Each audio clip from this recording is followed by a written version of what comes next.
बिस्मिल्लाहिर्रहमानिर्रहीम। अस्सलाम वालेकुम नाज़रीन, आप यूट्यूब चैनल देख रहे हैं। मैं इमरान खान हूँ। 3 बड़ी डेवलपमेंट हैं। पहले खैबर पख्तूनख्वा से, वो आपको बताता हूँ, फिर बड़ी अहम खबरें हैं मुझे आपके साथ शेयर करनी है। सबसे पहले तो ये है कि सुहेल अफरीदी ने, वज़ीर आज़म पाकिस्तान ने एक इजलास बुलाया, उस इजलास में शिरकत से इनकार कर दिया। ये इजलास खैबर पख्तूनख्वा के हवाले से भी है, दहशतगर्दी के हवाले से और दीगर चीज़ों पर बात होनी थी।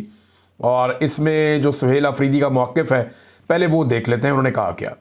वो कहते हैं जी, मैंने आज वफाकी हुकूमत की ज़राअत और अफ़गान महाजरीन, क्योंकि अफ़गान महाजरीन का मामला खैबर पख्तूनख्वा में ही है, ज़राअत और अफ़गान महाजरीन के हवाले से मीटिंग में ज़ाती तौर पे शिरकत से इसलिए मादरत की है क्योंकि खैबर पख्तूनख्वा की अवाम ने इमरान खान को वोट और मैंडेट दिया, और जब तक मैं इमरान खान साहब से मिलकर पॉलिसी गाइडलाइन नहीं ले लेता तो किसी ऐसी मीटिंग में शिरकत सूबे की अवाम के मैंडेट की तौहीन होगी।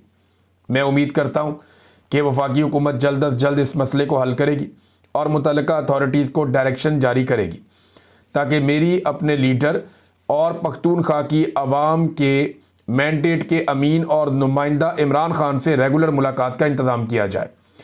इस हवाले से हमारी कानूनी टीम इस्लामाबाद हाई कोर्ट समेत तमाम कानूनी फोरम्स पर भी जा रही है। अब बहुत सारे लोग जो हैं वो इसके ऊपर तनकीद करेंगे, उछलेंगे, कूदेंगे, तो मैं उन्हें याद दिला दूँ कि जब PMLN इक़्तिदार में थी तो वो छोटी छोटी बातों पे मियां नवाज शरीफ साहब से मिलने बरतानिया चले जाते थे। टेलीफोन पे हदायत नहीं लेते थे, बल्कि यहाँ से पूरी पूरी काबीना बरतानिया जाती थी, वहाँ लंदन में बैठ के मियां नवाज शरीफ साहब से मशवरा लेती थी और वापस आकर हुकूमत चलाती थी। वो दावा करते रहे हैं कि नवाज शरीफ ने आर्मी चीफ की तैनाती से लेकर बड़ी बड़ी तैनातियों के फ़ैसले बरतानिया में बैठ कर किए हैं। उसके अलावा जब नवाज शरीफ साहब जेल में थे तो पार्टी के 30-30, 40-40 लोग और बाद औक़ात 100 के करीब लोग मियां नवाज शरीफ साहब को रोज़ाना मिलने के लिए जाते थे। सुबह से लेकर शाम तक मुलाकातों का तांता बंदा रहता था और मियां साहब अपनी पूरी पार्टी और निज़ाम जेल के अंदर से बैठकर चला रहे थे। तो जब मियां नवाज शरीफ जो कि एक सज़ा याफ्ता मुजरिम थे, उनसे ये लिए जा सकते हैं मशवरे, तो इमरान खान, जिन्हें पाकिस्तान की अवाम ने मैंडेट दिया है 2/3 अक्सरियत से ज़्यादा, उनसे मशवरा क्यों नहीं किया जा सकता? क्योंकि मैंडेट तो इमरान खान का फ़ैसला उसने करना है कि अफ़गान पॉलिसी क्या होनी चाहिए। उसने फ़ैसला करना है कि दहशतगर्दी के ख़िलाफ़ लड़ाई में क्या होना चाहिए, तो मैंडेट उसका है ना। तो सुहेल अफरीदी ने कहा जी इमरान खान से मिलवाएं, वहाँ से मैं रहनुमाई लूँगा और फिर मैं आकर आपके सामने बैठूँगा। एक तो उन्होंने इनकार कर दिया। दूसरा, शहबाज शरीफ ने अभी तक जवाब ही नहीं दिया। उन्होंने कहा मैं पूछ के बताता हूँ इमरान खान साहब से मुलाकात के बारे में, तो अभी तक शहबाज शरीफ साहब पूछ के वापस बता ही नहीं सके। एक और मुलाकात के लिए भी कोशिश की सुहेल अफरीदी ने कि चीफ जस्टिस से मुलाकात हो जाए, याया अफरीदी से। अब ये एक कबीले के लोग हैं, सुहेल अफरीदी और याया अफरीदी। तो सुहेल अफरीदी ने कहा कि याया अफरीदी से मिलकर कोशिश करते हैं, रब्ता किया। इन्होंने एडवोकेट जनरल खैबर पख्तूनख्वा का चीफ जस्टिस याया खान से रब्ता, इमरान खान से वज़ीर आला खैबर पख्तूनख्वा सुहेल अफरीदी की मुलाकात के लिए चीफ जस्टिस ऑफिस को ख़त लिखा गया है, जिसके बाद आज मुलाकात के लिए रब्ता किया गया।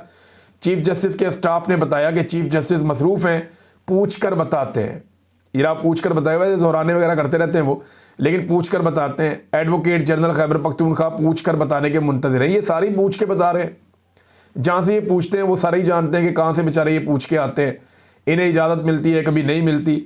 तो ये पूरा मुल्क ही ऐसे चल रहा है कि जनाब उनसे पूछते हैं और फिर बताते हैं कि मुल्क कैसे चलाना है। हर बंदा उन्हीं की तरफ देख रहा है, एस्टेब्लिशमेंट की जानिब, कि वो क्या इशारा करते हैं या क्या बात बताते हैं। बहरहाल याया अफरीदी साहब से भी अब वो मिलना चाहते हैं। हाई कोर्ट के अंदर उन्होंने एक रिट भी दायर कर दी है इस्लामाबाद हाई कोर्ट में कि मेरी मुलाकात का बंदोबस्त किया जाए और तवातर के साथ मुलाकात करवाई जाए। जबकि जो नई काबीना की तश्कील है उसको रोक दिया गया है कि तब तक नई काबीना तश्कील नहीं दी जाएगी जब तक कि इमरान खान साहब की सुहेल अफरीदी से मुलाकात नहीं करवा दी जाती। इमरान खान साहब बताएंगे ना किसको लेना किसको नहीं लेना, और सुहेल अफरीदी साहब वो तमाम हक़ाइक़ इमरान खान साहब के सामने रखेंगे जो गुज़िश्ता 2 साल से पाकिस्तान तहरीक-ए-इंसाफ में होता चला आ रहा है। यानी फरवरी 2024 में तहरीक-ए-इंसाफ जीती थी, गंडापुर वज़ीर आला बन गया, तब से लेकर अब तक डेलिबरेटली सुहेल अफरीदी की, मीना खान अफरीदी की या शाहिद खटक साहब की, इनकी मुलाकातें नहीं करवाई गई इमरान खान साहब से, क्योंकि ये लोग इमरान खान साहब को जाकर कुछ हक़ाइक़ बताना चाहते थे और इन्हें रोका गया। और अब इनमें से एक वज़ीर आला बन गया, तो अब ये चाहते हैं कि जाकर इनकी मुलाकात हो और ये हक़ाइक़ इमरान खान साहब के सामने रखें ताकि उनकी रोशनी में इमरान खान साहब फैसला करें। तो नई काबीना की तश्कील भी रोक दी गई है। इससे पहले खबर चलवाई गई कोई एडवाइजरी कमेटी बनाई जाएगी जो निगरानी करेगी वज़ीर आला की, तो वो खबर तो जनाब हो गई कैंसिल। और जिन्होंने खबर दी उन्होंने ही वापस ले ली कि जनाब ऐसी कोई बात नहीं है। और इस पर रद्द अमल भी दिया था सुहेल अफरीदी ने, कहा मैं वज़ीर आला हूँ तो मैं बताऊँगा क्या करना है। तो बड़ा कॉन्फिडेंस शो किया, और ये कॉन्फिडेंस होना चाहिए कम से कम, जब आप वज़ीर आला की कुर्सी पे बैठ रहे हों तो इतना कॉन्फिडेंस तो होना चाहिए। एक और नाज़रीन इमरान खान साहब का जो अपना ट्वीट है, वहाँ उनका स्टेटमेंट है, वो मैं आपके सामने रखना चाहता हूँ। इसमें इमरान खान साहब ने एक नया काम किया। पहले तो उन्होंने सुहेल अफरीदी को मुबारकबाद दी और ISF का दरीना साथी है, तारीफ़ की उनकी, और उन्होंने कहा जी कि मैं उम्मीद करता हूँ कि ये तहरीक इंसाफ के नज़रिए के तहत ऐन मुताबिक इनकलाबी काम करेंगे। और अली अमीन गंडापुर को उन्होंने शाबाश दी कि ठीक है, अच्छे तरीके से इक़्तिदार को मुंतकिल किया उसने। फिर 4 बड़े वाक़यात इमरान खान साहब कह रहे हैं 2 साल में हुए। एक 9 मई का, 26 नवंबर का, आज़ाद कश्मीर का और मुरीद के का। इन 4 वाक़यात में कत्लेआम हुआ, 79 शहरियों को शहीद किया गया। अब 9 मई फॉल्स फ्लैग के हवाले से उन्होंने कहा जी मैं तो पहले से ही कह रहा हूँ कि जुडिशल कमीशन बनाया, इसके ऊपर तहकीकात करवाएं। बंदों को उठा के 10-10 साल जेलों में डाल दिया, सज़ाएँ दे दी, और फौजी अदालतों ने भी सज़ाएँ दे दी पकड़ के, जो पूरी दुनिया में नहीं होता।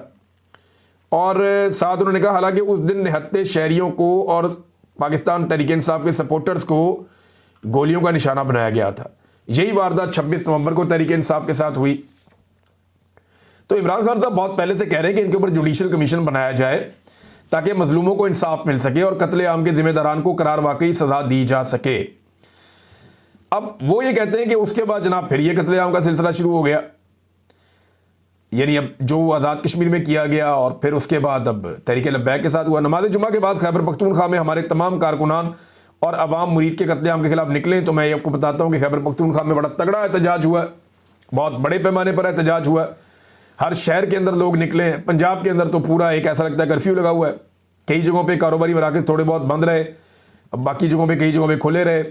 एक मिक्स किस्म का रद्द अमल था, लेकिन जुम्मे वाले दिन जो पूरा का पूरा निज़ाम था उसको तैयार किया गया था। पुलिस वगैरह को सबको तैयार रखा गया था, सिक्योरिटी फोर्सेस को, कि जनाब कोई भी हंगामी सूरत हाल पैदा हो सकती है जुम्मे वाले दिन। तो जुम्मे के दिन से डरे हुए हैं। तो जुम्मा तो अगला भी आएगा, उससे अगला भी आएगा, तो किसी भी दिन लावा फट सकता है। तो अब जो हरकतें ये हुकूमत कर रही है, जो फसल बो रही है, वही इसको काटनी पड़ेगी। इमरान खान साहब ने कहा कि यार अब इसके ऊपर मुतालबा ये किया जाए कि चारों वाक़यात के जुडिशल कमीशन का क़याम होना चाहिए। आज मुल्क में सब कुछ आसिम लॉ के तहत हो रहा है। सारी अदालतें फौजी अदालतों में बदल चुकी हैं। जैसे फौजी अदालतों को चलाया जाता है वैसे ही आम अदालतों को भी चलाया जा रहा है। 26वीं गैर आइनी तरमीम के बाद अदालतों से इंसाफ की तवक्को ख़त्म हो चुकी है। मुल्क में लाकानूनियत है। जस्टिस अमीनुद्दीन खान, जस्टिस फ़ायज़ ईसा, जज आमिर फ़ारूक और जज टोकर, सबके पास हमारे केसेस और पटिशन्स गई, मगर कहीं से इंसाफ नहीं मिला। फिर आज इमरान खान साहब ने एक जो नया काम किया वो ये किया कि नॉर्मली वो इलेक्शन की धांधली और मैंडेट की चोरी के लिए, और याद रखिएगा ये एक ऐसा काम है जिस पे आर्टिकल 6 लगता है, तो इमरान खान साहब इसमें कादी फ़ायज़ ईसा और सिकंदर सुल्तान राजा को जिम्मेदार ठहराते थे। लेकिन आज इमरान खान साहब ने इसमें पहला नाम आसिम मुनीर का लिया। वो ये कहते रहे हैं लेकिन बड़ा क्लैरिटी के साथ आज उसी लिस्ट में शामिल कर दिया कि आसिम मुनीर, कादी फ़ायज़ ईसा और सिकंदर सुल्तान राजा ने हमारा मैंडेट चोरी करके फॉर्म 47 की नाअहल और नाजायज़ हुकूमत पाकिस्तान पर मुसल्लत की, जिनके पास पाकिस्तान को दरपेश मसाइल से निकलने का कोई रास्ता है, ना कोई विजन है, ना कोई एहलियत है। दहशत गर्दी, अमन व अमान का क़याम, हर चीज़ इन्होंने जनाब, इनकी एहलियत ही नहीं है, बर्बादी हो गई। इमरान खान साहब बता रहे हैं। तो उन्होंने कहा तारीख से साबित है कि मिलिट्री डिक्टेटर का सिर्फ बंदूक के जोर पर हर चीज़ का हल निकालने का फार्मूला कभी भी देरपा और कामयाब साबित नहीं होता। अफगानिस्तान के साथ मसले का हल फौजी नहीं है, सियासी है। लिहाजा सियासतदानों की जिम्मेदारी है कि वो मामला फहमी से मुल्क में देरपा अमन का क़याम यकीनी बनाएं। फॉर्म 47 की जाली हुकूमत का ना ही इस्तेहकाक है और ना ही अहलियत के वो क़याम अमन में मौसर किरदार अदा कर सकें। हमारे दौर में दहशत गर्दी कम तरीन सतह पर आ गई थी। मुझे पैरोल पर रिहा किया जाए तो मैं अफगानिस्तान से तनाज़ात के हल और क़याम अमन के लिए अपना किरदार अदा कर सकता हूँ। ये जनाब इमरान खान साहब का स्टेटमेंट है। इसमें एक ऑफ़र भी है। कई लोग कहेंगे इमरान खान साहब पैरोल पर रिहाई चाहते हैं, लेकिन आप ये देखें कि इसी अपने ट्वीट में उन्होंने आसिम मुनीर पर सख्त तरीन तनकीद भी की है। तो ये कोई डील की ऑफ़र नहीं है। For the sake of this country Imran Khan साहब कहते हैं कि जी मुल्क को बचाना है तो आपको अफगानिस्तान से बात करनी पड़ेगी। आपके अंदर ये काबिलियत क्योंकि नहीं है, लिहाजा मुझे मौका दें, मैं ये बात करता हूँ, मुझे पैरोल के ऊपर आप बाहर निकालें तो मैं कर लेता हूँ। और ये मामला रिजॉल्व करता हूं, और ये कॉन्फिडेंस है इमरान खान में कि वो ये कर पाएंगे। लेकिन नवाज शरीफ रिहा हो गया, आज़ाद नहीं हुआ। एक जुमला अपनी मर्जी से नहीं बोल सकता है, वो अपनी मर्जी से आ जा नहीं सकता है। वो इमरान खान रिहा नहीं हुआ लेकिन आज़ाद है, जो दिल करता है वो कह देता है और जैसे दिल करता है वैसे वो रहता है।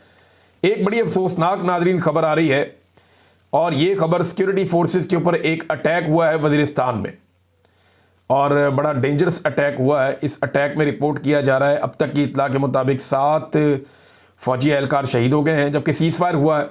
ये पाक अफ़गान बॉर्डर के करीब ये वाक़या पेश आया वज़ीरिस्तान में। तो एक अनफॉर्चुनेट इंसिडेंट है, और लगातार ऐसे वाक़यात हो रहे हैं। जवानों की शहादत जो है वो किसी को भी काबिल कबूल नहीं होनी चाहिए, और ये सिलसिला रुकना चाहिए। और ये सिलसिला तभी रुकेगा, आप लड़ाई कितनी देर करेंगे? पिछले 20 साल से आप लड़ ही रहे हैं दहशतगर्दों से, लगभग 25 साल हो गए आप दहशतगर्दों से लड़ रहे हैं। आप 25 साल और इनसे लड़ लें। आपने 14,000 ऑपरेशन कर दिए, आप इतने ही और कर दें। बड़े बड़े ऑपरेशन आपने दर्जन से ज़्यादा कर दिए, आप इतने ही और कर दें। तो क्या होगा? क्या अमन आ जाएगा? अगर माजी में आ गया था तो अब भी आ जाएगा। एक ही दफ़ा अमन आया जब इमरान खान साहब का फार्मूला अपनाया गया कि अफगानिस्तान से बातचीत करो, पाकिस्तान में भी कोई रास्ता निकालो, कोई तरीक़ाकार इख्तियार करो, कबायली इलाके के लोगों को एतमाद में लो और सब मिलकर दहशतगर्दी के खिलाफ खड़े हो जाओ, तो अमन आ जाएगा। ये कहा इमरान खान ने, बार बार कहा, लेकिन इस फार्मूले के ऊपर कोई जा नहीं रहा। ये पाकिस्तान के जर्नैलों ने ना बेड़ा गर्क किया पाकिस्तान का। ख्वाजा आसिफ ने अभी इतनी बड़ी गवाही दे दी। ख्वाजा आसिफ ने कहा कि जनरल फैद हमीद जो है, इसने तहरीक तालिबान पाकिस्तान के सरबराह नूर वली महसूद को, अब ये आदमी पाकिस्तानियों का कत्लेआम करता है। आज पाकिस्तान का एक मतलूब आदमी है, इसके चक्कर में अब ड्रोन लिए फिरते हैं, कभी अफगानिस्तान में, कभी जेट तैयारे। अब ख्वाजा आसिफ कहता है कि जनरल फैज ने टीटीपी के सरबराह नूर वली महसूद को बुलेट प्रूफ गाड़ी तोहफे में दी। अंदाजा करें आप। और दहशतगर्दों को पाकिस्तान वापस लाकर बसाने का जो फार्मूला है वो भी जनरल फैज का, जनरल बाजवा का और जनरल नदीम अंजुम का था, और ये रल के ये कार्रवाई डाल रहे थे और ये दहशतगर्दों को पाकिस्तान में लेकर आए। कैसी बदकिस्मती है पाकिस्तान की कि जर्नैल तकदीर का फैसला करते हैं और मुसल्लत करते हैं। इमरान खान के दौर में नहीं कर पाए, उन लोगों ने मना कर दिया था। तो ये जब अर्दली हुकूमत आई, इंपोर्टेड हुकूमत, तो उसे उन्होंने कहा जी बिल्कुल हमारी क्या जरूरत है। आ गए दहशतगर्द और अब छा गए वो, और हर तरफ मौजूद है। अब उनके साथ आप लड़ते हैं, रोजाना आपके जवान शहीद होते हैं, तो क्यों कौम को इस अंधे कुएं में धकेला? बात सादी सी है। मुझे ऐसा लगता है कि बलूचिस्तान और खैबर पख्तूनख्वा को पूरे को एक लॉ एंड ऑर्डर के हवाले से एक नो गो एरिया में तब्दील कर दिया जाएगा। फिर यहाँ से मर्जी की मादनियात उठाई जाएंगी और जिसको जो दिल किया बेच दिया। मुझे तो ऐसा लगता है। बलूचिस्तान में अनारकी की जो सबसे बड़ी वजह है वो उसके वसाइल है। बलूचिस्तान में जो लॉलेसनेस है, या बलूचिस्तान जो एक नो गो एरिया बना हुआ है, उसकी सबसे बड़ी वजह क्या है? वहाँ पे जो मादनी वसाइल है। और खैबर पख्तूनख्वा में भी उन इलाकों में ज़्यादा बदअमनी है जहाँ पे मादनी वसाइल ज़्यादा हैं। तो ये बड़ी बदकिस्मती है पाकिस्तान की। नादरीन, कुछ स्टेटमेंट हैं जो माजी में इन लीडर्स ने दिए हुए हैं, ख्वाजा आसिफ ने और बाकी वज़रा ने, वो अब इनके गले पड़ गए उनके अपने स्टेटमेंट्स। मैं इनमें से ना कुछ आपके सामने रखता हूँ, ये आप देखें कितना इंटरेस्टिंग है। ये जनाब ख्वाजा आसिफ को अगर आप पहले सुने तो मैं इनका स्टेटमेंट आपको सुनाता हूँ। आज ये कह रहे हैं कि पीटीआई फ़ौज की क़यादत के ख़िलाफ़ बयान देती है, लेकिन माजी में ख्वाजा आसिफ का अपना स्टेटमेंट है, आज बड़ा वायरल हुआ है। बात तो उनकी ठीक है, काम तो वही हो रहा है। ख्वाजा आसिफ ने उस दौर में जो बात की थी, लेकिन ज़रा सुने आप। ये असला जो हमने अपनी दिफाई अफवाज को दिया हुआ है, ये हमने हिंदुस्तान के आगे उनको लड़ने के लिए दिया था।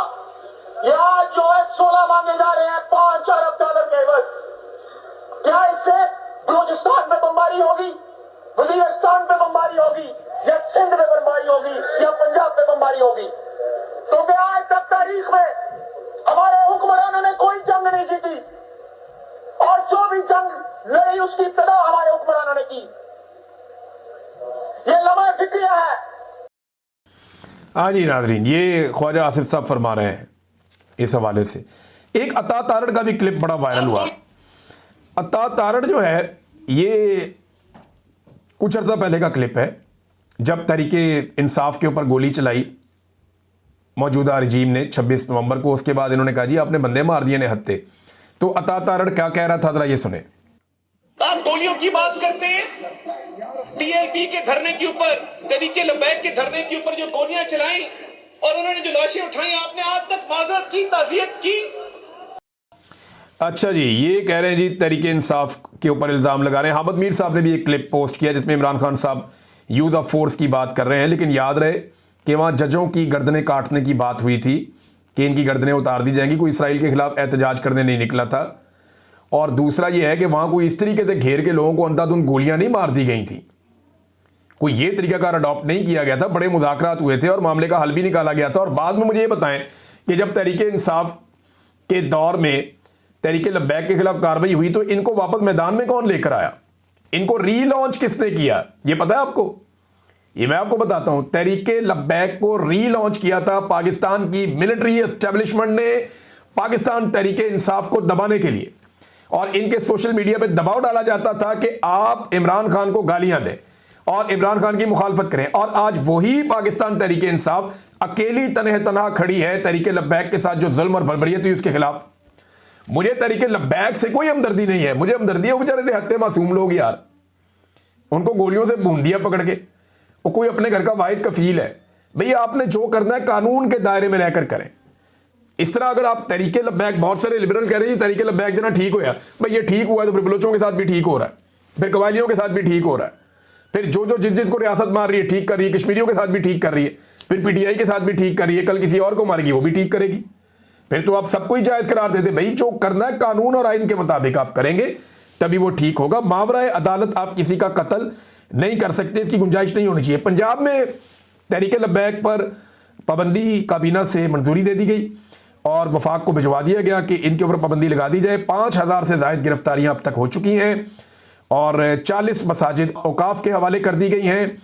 वो अपील में जा सकते हैं तहरीक लब्बैक के लोग कि जनाब हमारी अपील है कि हमारी मसाजिद जो हैं वो वापस दी जाएं और जो हम पर पाबंदी लगाई जा रही है ये ख़त्म की जाए। लापता हुई है क़यादत तहरीक लब्बैक की। अभी तक कोई पटिशन नहीं आई, ना फैमिली की जानिब से ना पार्टी की जानिब से। कोई पता नहीं कि तहरीक लब्बैक की क़यादत कहाँ है। कभी इम्कान ये है कि वो एजेंसियों की हिरासत में हैं, जो कभी इम्कान है। नाज़रीन, तहरीक लब्बैक ने अपनी लाशों के हुसूल के लिए कि जनाब उनका तदफीन करनी है, लाहौर हाई कोर्ट का दरवाज़ा खटखटाया।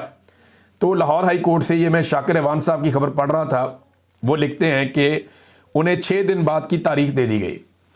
मैं और कुछ नहीं कहना चाहता, सिर्फ जो जज है ना उसको एक बात कहना चाहता हूँ कि जज साहब आप मर जाएं या आपका कोई प्यारा मर जाए या आपके घर से कोई मर जाए, अल्लाह करे सारे सलामत रहें, लेकिन फ़र्ज़ करें मर जाए, आपको जो बहुत प्यारा लगता है आप मर जाए, आपकी बीवी मर जाए, आपका कोई बच्चा मर जाए या आपका कोई बड़ा मर जाए, तो आप 10 दिन तक उसकी लाश रखेंगे दफनाने के लिए?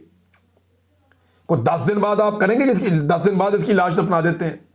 और 4 दिन पहले हो गए हैं, 6 दिन आपने मजीद दे दिए तारीख के। और भैया आपको तो चाहिए था कि आप उसी वक्त कहते कि भाई लाशें नहीं दे रहे, अभी आओ फौरन सारे पहुंचो यहाँ पे, इनकी लाशें इनको वापस करो ताकि ये दफनाएं। आज जवाब मांगना चाहिए था जज साहब आपको।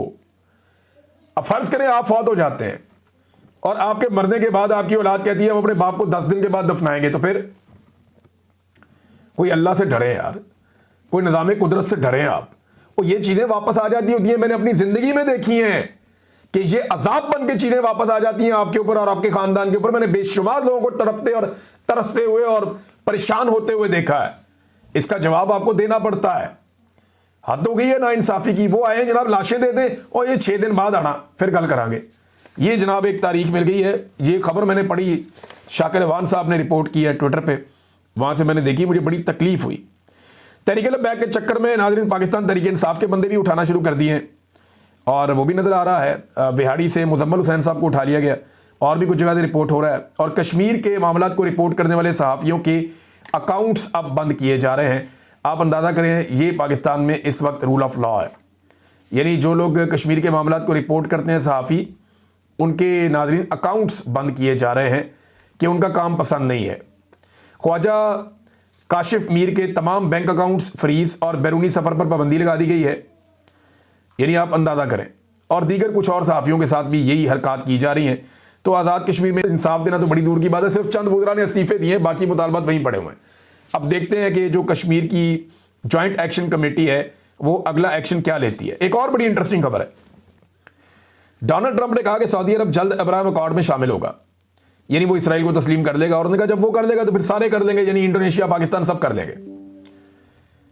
यानी सऊदी अरब को डोनाल्ड ट्रंप की ख्वाहिश है कि अब शामिल किया जाए अब्राहम अकॉर्ड में और उनसे तस्लीम करवाया जाए इसराइल को। देखते हैं कि सऊदी अरब पहले करता है या बाकी मुल्क पहले करते हैं। एक और नाज़रीन आखिरी खबर जो बड़ी इंपॉर्टेंट है और वो अभी छपी है दुनिया भर के अखबारात में कि सऊदी अरब अमेरिका के साथ अपनी डिफेंस डील फाइनल करने जा रहा है और मुआहदा हो जाएगा। अभी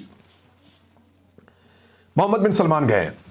अब सवाल यह पैदा होता है कि थोड़े दिन पहले तो हमारे मुल्क में ताशे बजाए जा रहे थे, भंगड़े डाले जा रहे थे कि जनाब हम खादमैन शरीफैन बन गए। अब वो जाके डोनाल्ड ट्रंप के साथ मुआहदा कर रहे हैं। भाई सऊदी अरब की अगर हिफाजत की जिम्मेदारी पाकिस्तान ने ली थी तो फिर अमेरिका के साथ सऊदी अरब क्यों ये मुआहदा कर रहा है? और पाकिस्तान में दिफाई तजिया कर कहते नहीं जी नहीं, सऊदी अरब जो है, बहुत सारे ऐसे होते हैं ना लटरम पटरम, वो ये कह रहे थे कि नहीं जी सऊदी अरब को अब अमेरिका पे और मगरब पे एतबार नहीं रहा। अल्लामा इकबाल के अशआर सुनाए जा रहे थे कि अब वो खड़े हो गए पाकिस्तान के साथ और पाकिस्तान जो है वो अब जिम्मेदारी लेगा हिफाजत की।